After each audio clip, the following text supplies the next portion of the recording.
Hello students, till now in chapter 12 electricity we have studied about charge, current and potential difference. Today we will study the next topic, Ohm's law.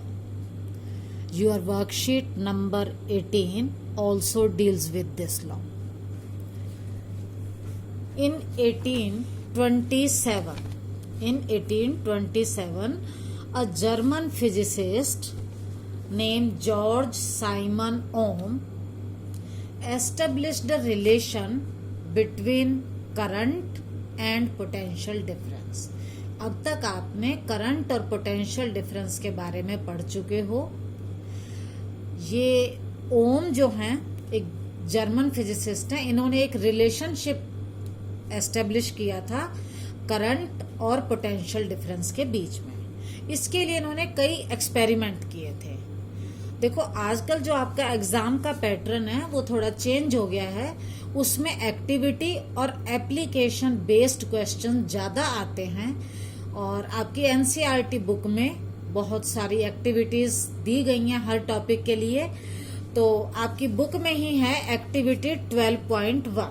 पहले हम उस activity को समझते हैं. जब आप school आएंगे तो आप इसको एक्चुअली कर सकते हैं, लेकिन फिलहाल हम इसको ऐसे ही समझते हैं. इस एक्टिविटी में आपको क्या क्या चाहिए? आपको चाहिए एक तो नाइक्रोम वायर. नाम इसका XY वैसे ही रख लिया है. अब ये नाइक्रोम वायर क्या है? नाइक्रोम जो है वो एक एलॉय है. एलॉय का मतलब जो मोर देन 2 मेटल्स को मिलाकर बनती है. या तो 2 मेटल्स हो या मोर देन 2 मेटल्स को मिलाकर अगर बनता है तो वो होता है एलॉय. अब इस नाइक्रोम के अंदर क्या क्या होता है? निकल, क्रोमियम, मैंगनीज और आयरन. ये इनका होमोजीनियस मिक्सचर होता है जिसे हम बोलते हैं नाइक्रोम. तो एक तो आपको नाइक्रोम वायर चाहिए, आपको 4 सेल चाहिए. एक सेल 1.5 वोल्ट का होता है. आपको इस तरह के 4 सेल्स चाहिए. एक चाहिए अमीटर जो करंट को मेजर करेगा. एक चाहिए वोल्ट मीटर जो पोटेंशियल डिफरेंस को मेजर करेगा आपको. और इसके अलावा आपको चाहिए कनेक्टिंग वायर्स. कनेक्टिंग वायर एक सर्किट का मेन पार्ट है. और एक चाहिए आपको प्लग की. आपको चाहिए प्लग की और कनेक्टिंग वायर्स. अब आपको क्या करना है? आपको सर्किट बनाना है. पहले आपने ये नाइक्रोम की वायर ली. ये इस तरह से शो कर रखिए क्योंकि इसका कुछ ना कुछ रेजिस्टेंस होता है. देखो वैसे तो जितनी भी मेटल होती हैं वो उनमें से करंट फ्लो करता है, पर कोई भी मेटल 100% करंट को फ्लो नहीं होने देती. उसका कुछ ना कुछ रेजिस्टेंस होता है. तो हमने ये वायर ली XY नाइक्रोम वाली. इस वायर के साथ हमने पहले 4 सेल लिए थे, उनमें से एक सेल को कनेक्ट किया. इसके बाद हमने लगाई प्लग की. अभी प्लग की जो है आपकी ओपन है, क्लोज्ड नहीं है. ये आपको तभी क्लोज करनी चाहिए जब आप एक्सपेरिमेंट को कर रहे होते हैं, नहीं तो आपके सेल की सारी एनर्जी वेस्ट चली जाएगी. इसको हमने कनेक्ट किया है एमीटर से सीरीज में. सीरीज मतलब इसी लाइन में. कनेक्ट करते समय आपको इसके पॉजिटिव नेगेटिव भी ध्यान रखने हैं. ये बैटरी का नेगेटिव एमीटर के नेगेटिव से है. उसके बाद हमने इस वायर के नाइक्रोम वायर जो रेजिस्टेंस है इसके दोनों एंड पॉइंट्स के बीच में हमने लगाया है वोल्ट मीटर. इसको बोलते हैं पैरेलल कनेक्शन. अमीटर सीरीज में और वोल्ट मीटर पैरेलल में. ये पोटेंशियल डिफरेंस को मेजर करेगा. ठीक है. करने के बाद हमने क्या किया? एमीटर में रीडिंग ले ली करंट की और वोल्ट मीटर में रीडिंग ले ली हमने पोटेंशियल डिफरेंस की. और आपको ये नोट करनी है. सेकंड स्टेप में आपने क्या किया? सब कुछ वही है, सिर्फ आपने क्या चेंज किया? सेल 2 हो गए. पहले आपने एक सेल से एक्सपेरिमेंट किया था, फिर आपने एक की जगह 2 सेल की बैटरी लगा दी. फिर आपने वही अमीटर की रीडिंग ली और वोल्ट मीटर की ली। अमीटर से करंट का पता चलेगा और वोल्ट मीटर से पोटेंशियल डिफरेंस का। फिर आपने थर्ड टाइम क्या किया, आपने 3 सेल लेकर एक्सपेरिमेंट किया और सेम वही एमीटर की रीडिंग और वोल्ट मीटर की रीडिंग।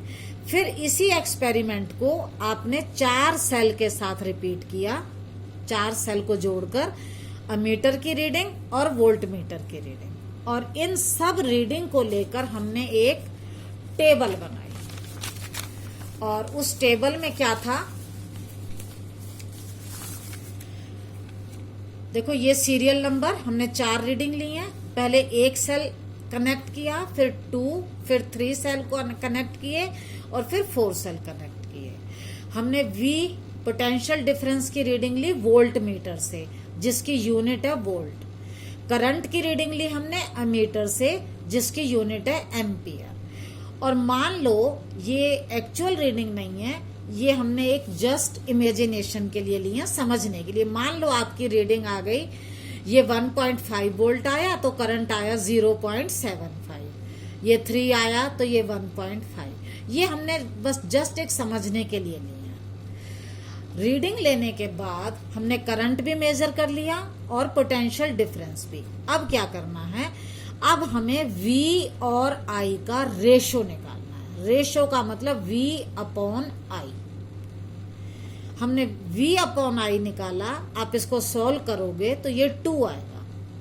सेकंड वाले को सॉल्व किया, फिर भी 2 आया। थर्ड टाइम किया, फिर भी 2 आया। फोर्थ सेल के साथ किया तो भी 2 आया।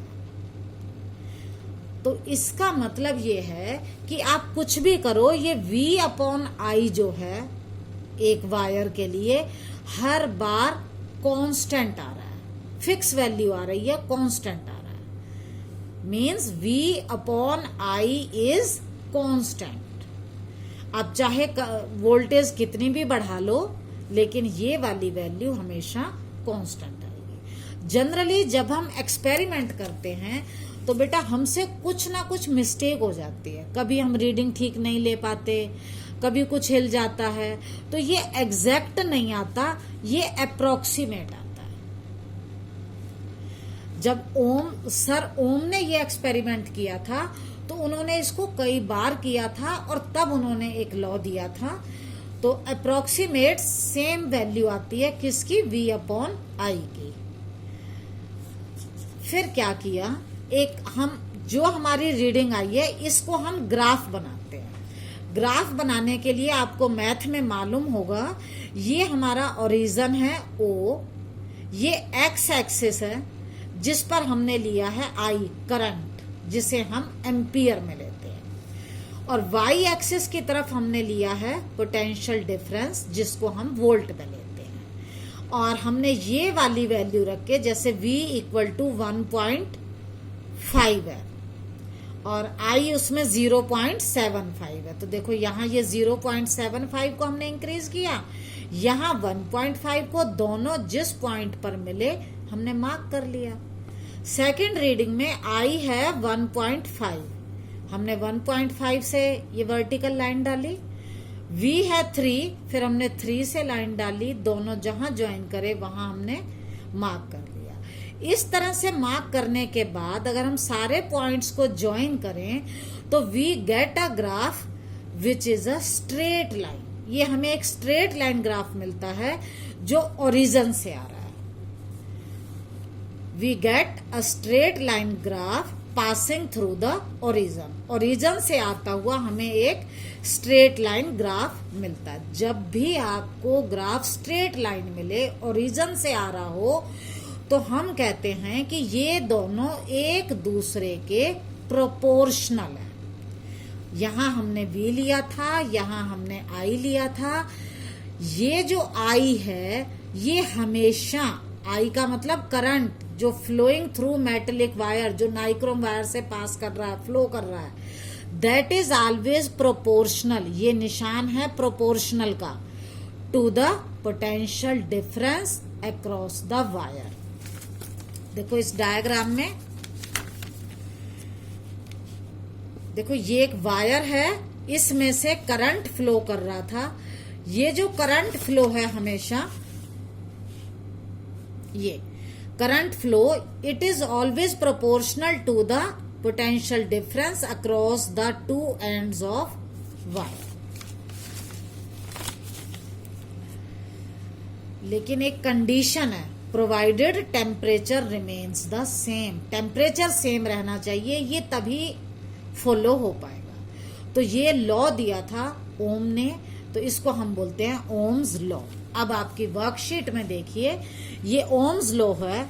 It states that the current I ampere flowing through a conductor is directly proportional to the potential difference applied across its ends. मतलब इसके एंड पर जितना पोटेंशियल डिफरेंस है उसके डायरेक्टली प्रोपोर्शनल होगा। देखो ये करंट है, current is directly proportional to the potential difference across the ends of a wire. लेकिन एक कंडीशन क्या थी, provided the temperature and other conditions remain unchange, वो सेम रहेंगे।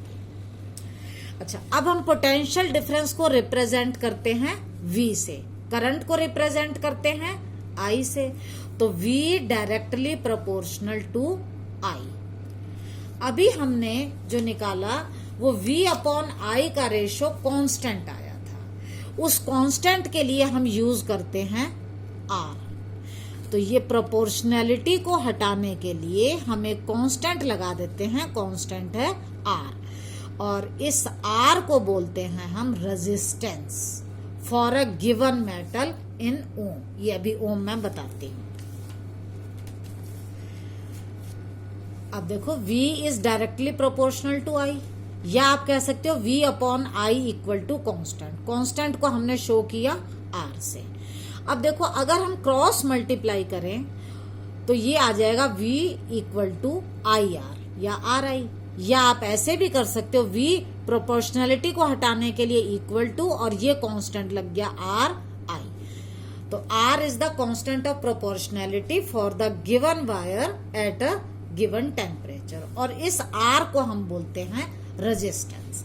अब ये रेजिस्टेंस हर वायर का अलग अलग होगा, नाइक्रोम का अलग होगा, कॉपर का अलग होगा, सिल्वर का अलग होगा, सबका रेजिस्टेंस अलग अलग होता है। तो रेजिस्टेंस क्या है, it is the property of a conductor, conductor कोई भी हो सकता है, to resist the flow of current. देखो मैंने आपको बताया कोई भी कंडक्टर हो वो 100% करंट को फ्लो नहीं करता, वो कुछ ना कुछ रेजिस्ट करता है। रेजिस्ट का मतलब विरोध, इसी प्रॉपर्टी को हम बोलते हैं resistance. It is the property of a conductor to resist the flow of current. अब रेजिस्टेंस के बाद हम आते हैं SI यूनिट पर। ये आप पहले पढ़ चुके हो कि V पोटेंशियल डिफरेंस की यूनिट है वोल्ट, करंट की यूनिट है एम्पियर, और जो आज आपने पढ़ा रेजिस्टेंस उसकी यूनिट हम लेते हैं ओम। ओम्स लॉ है तो ओम, और इसको हम ओमेगा है, ये ग्रीक वर्ड है, बनाना आसान है। अब अगर हमें 1 ओम को डिफाइन करना हो तो कैसे करेंगे, देखो आपको पता है R equal to V upon I। मैंने आपको पहले भी बताया कि ये ट्राइंगल में V इक्वल टू IR, ये वाला फॉर्मूला अगर हम लिख लें तो अगर V निकालना है तो IR, अगर आपको I निकालना है तो V अपॉन R आ जाएगा, अगर आपको R निकालना है तो V अपॉन I। तो R equal to V upon I formula है। अब अगर किसी कंडक्टर के अंदर if the potential difference across a conductor is 1 volt and the current flowing through it is 1 ampere, the resistance of the wire will be 1 ohm. देखो यहीं से define करोगे, देखो एक कोई ना कोई कंडक्टर है, if the potential difference V across the ends of a conductor is 1 volt and the current I flowing through it is 1 ampere, the resistance of the conductor will be 1 ohm। ये 1 ohm की definition हो गई, clear. Next point है,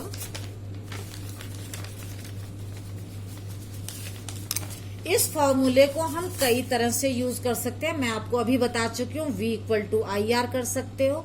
अगर आपको I निकालना है तो V अपॉन आर हो जाएगा, और अगर आपको R निकालना है तो ये V अपॉन आई हो जाएगा। अब यहां से अगर हम देखें तो ये जो I है V के तो डायरेक्टली प्रोपोर्शनल है, लेकिन R के इनवर्सली प्रोपोर्शनल है। इनवर्सली का मतलब 1 अपॉन आर। डायरेक्टली होता तो R होता, अगर ये 1 अपॉन आर है तो ये इनवर्सली प्रोपोर्शनल है। Current flowing through a conductor is inversely देखो डायरेक्टली होता है तो ये होता V directly proportional to I, जैसा आपने यहां पढ़ा V directly proportional to I। जब इनवर्सली होता है तो ये बटे में होता है, तो ये जो रेजिस्टेंस है या ये करंट है, इट इज इनवर्सली, मतलब ये इसके बटे में आया है, प्रोपोर्शनल टू R। हम इसको ऐसे भी लिख सकते हैं, I is inversely proportional to R। Inversely का मतलब हम R नहीं, हम इसको 1 अपॉन R लिखेंगे। अब जब डायरेक्टली प्रोपोर्शनल होता है तो इसका मतलब है अगर करंट ज्यादा होगा तो पोटेंशियल डिफरेंस भी ज्यादा होगा, अगर करंट कम है तो पोटेंशियल डिफरेंस भी कम है। मतलब अगर हम इसे बढ़ाएंगे तो ये भी इंक्रीज होगा, अगर हम इसे डिक्रीज करेंगे तो ये भी डिक्रीज होगा। ये प्रोपोर्शनल का मतलब है। अगर इनवर्सली हो तो क्या होता है, देखो जैसे यहां पर current is inversely proportional to resistance, इसका मतलब है करंट, ये निशान 1 अपॉन रेजिस्टेंस। जब 1 अपॉन आ जाए तो ये इनवर्सली है, और इनवर्सली का मतलब है अगर हम रेजिस्टेंस को इंक्रीज करेंगे तो करंट डिक्रीज होगा, और अगर हम रेजिस्टेंस को डिक्रीज करेंगे तो करंट इंक्रीज होगा। इनवर्स का मतलब उल्टा, अगर हम इसे घटा रहे हैं तो ये बढ़ रहा है, और अगर हम इसे बढ़ा रहे हैं तो ये घट रहा है। इस पर कई बार न्यूमेरिकल पूछ लिया जाता है, जैसे अगर मान लो हम किसी वायर के रेजिस्टेंस को डबल कर दें, मतलब R जो है इसको हम डबल कर दें तो क्या होगा। मैंने बताया अगर ये इंक्रीज होता है, डबल इंक्रीज हुआ है, तो करंट क्या होगा, डिक्रीज होगा, तो करंट हो जाएगा हाफ। कैसे, देखो डबल का मतलब है 2 से मल्टीप्लाई, हाफ का मतलब ये 1 अपॉन 2। ठीक है, एक और क्वेश्चन इसी में ही लेते हैं। मान लो अब हमने रेजिस्टेंस को हाफ कर दिया, हाफ का मतलब 1 अपॉन 2 कर दिया, तो करंट क्या होगा। देखो रेजिस्टेंस हाफ, आधा किया, घटाया है, तो करंट इंक्रीज होगा। ये 1 अपॉन 2 था, इसी को उल्टा कर दिया, ये आ गया 2, तो करंट हो जाएगा डबल। क्लियर। नाउ 1 ओम के डेफिनेशन में आपको बता चुकी हूं, ग्राफ मैंने आपको बता दिया है। अब क्या होता है कि कई बार हमें सर्किट के अंदर वोल्टेज तो हमारी उतनी ही आ रही है जैसे हमारे घर के अंदर 220 वोल्ट की वोल्टेज आती है फिक्स। अब हमें अपने किसी चीज को रेगुलेट करना है, कम या ज्यादा करना है, लेकिन हमें क्या करना है, वोल्टेज को तो हम चेंज कर नहीं सकते, जो 220 आ रही है वो आ रही है, लेकिन हमें करंट को कम या ज्यादा करना है, रेगुलेट करना है। जैसे आप पंखे के लिए रेगुलेटर को 1 2 3 4 5 पर कहीं कर देते हो तो आप रेगुलेट करते हो, तो ये जो रेगुलेटर है इसको हम बोलते हैं रियोस्टेट। ये रियोस्टेट क्या है, it is a component used to regulate current, जो करंट को रेगुलेट करे, कम या ज्यादा करे, without changing the voltage source. हमने वोल्टेज चेंज नहीं की, जितनी आ रही है आपकी सप्लाई इलेक्ट्रिसिटी उतनी आ रही है, लेकिन हमने करंट को कम ज्यादा किया जिससे आपके पंखे की स्पीड कम ज्यादा हो जाती है, तो इसको हम बोलते हैं रियोस्टेट। इसकी फोटो मैंने आपको पीछे दिखाई थी। अब आते हैं हम इसके प्रैक्टिस क्वेश्चन पर। देखो फर्स्ट क्वेश्चन है, state Ohm's law, what is the relation between I, V and R, draw the graph between V and I। First part है स्टेट ओम्स लॉ, ये ओम्स लॉ है। It states that the current flowing through a conductor is directly proportional to the potential difference applied across its ends provided, ये condition है, the temperature and other conditions remain unchange. अब इसी का जो second part है वो क्या था, what is the relation between I, V and R, V equal to I R, ये रिलेशन है, वी आर और आई तीनों आ गए। नेक्स्ट पार्ट है draw the graph between V and I, आप यहां से ड्रॉ कर सकते हैं ग्राफ। फर्स्ट क्वेश्चन क्लियर है। सेकंड देखिए, if the resistance of an electric circuit is increased, resistance हमने इंक्रीज कर दिया, what will happen to the current, तो करंट के साथ क्या होगा, assuming the voltage remains the same, voltage हमें सेम रखनी है और हमने क्या इंक्रीज किया है, रेजिस्टेंस। आप इस रिलेशन को देखो, current is inversely proportional to resistance, अगर हमने रेजिस्टेंस इंक्रीज किया है तो करंट विल डिक्रीज, तो इसका आंसर आएगा current will decrease. Third question है what is the voltage V in the circuit shown here, ये सर्किट है, यहां पर आप देखिए 2 एम्पियर्स, 2 एम्पियर्स का मतलब ये किसकी यूनिट है, करंट की, तो करंट को हम शो करते हैं I से, तो I इक्वल टू हो जाएगा 2 एम्पियर्स। जो जो आपको बात पता चल रही है वो आप नोट कर लो। हमें पता चला I इक्वल टू 2 एम्पियर्स, ठीक है। 2 एम्पियर्स का मतलब ये करंट है, तो करंट को हम रिप्रेजेंट करते हैं I से, तो I हो गया 2 एम्पियर्स। अब आगे देखो, ये निशान किसका सिंबल है, ये है रेजिस्टेंस का, रेजिस्टेंस होता है R, और R कितना है 13 ohms, R equal to 13 ohms. अच्छा, अब क्या करना है, व्हाट इज द वोल्टेज, हमें ये वाली वोल्टेज V निकालनी है, कितनी होगी। अब वोल्टेज निकालने के लिए हमें वोल्टेज निकालनी है, तो ये हो गई क्वेश्चन मार्क, आपको फॉर्मूला यूज करना है, फॉर्मूला है V equal to I R, आप पढ़ चुके हो। सिर्फ हमें वैल्यू पुट करनी है, आई कितना है 2, आर कितना है 13, तो ये हो जाएगा 26, और पोटेंशियल डिफरेंस की यूनिट होती है वोल्ट्स, तो आंसर आएगा 26 volts. Next question, if there are 10 volts, आपको पता चल रहा है V equal to 10, V equal to 10 volt across a 5 ohm resistor, 5 ohm किसकी यूनिट है, R की, रेजिस्टेंस की, तो R equal to 5 ohm. What is the current, current का मतलब I आपको फाइंड आउट करना। फॉर्मूला देखो, अब हमें क्या निकालना है I, तो I का फॉर्मूला क्या होगा, इसी में अगर आप समझो, हमें अब I निकालना है, तो I को छिपा लो, ये बन जाएगा V upon R, I equal to V upon R। V कितना है 10, R कितना है 5 2 जा 10, तो ये आंसर आ जाएगा 2, और करंट को हम लेते हैं एम्पियर में, तो ये आएगा 2 एम्पियर। नेक्स्ट क्वेश्चन है डिफाइन 1 ओम, 1 ओम की डेफिनेशन यहां से दी जाएगी, R equal to V upon I है। अगर potential difference, if the potential difference across the ends of wire या resistance is 1 volt and the current flowing is 1 ampere, the resistance of the wire will be 1 ohm. Okay, thank you.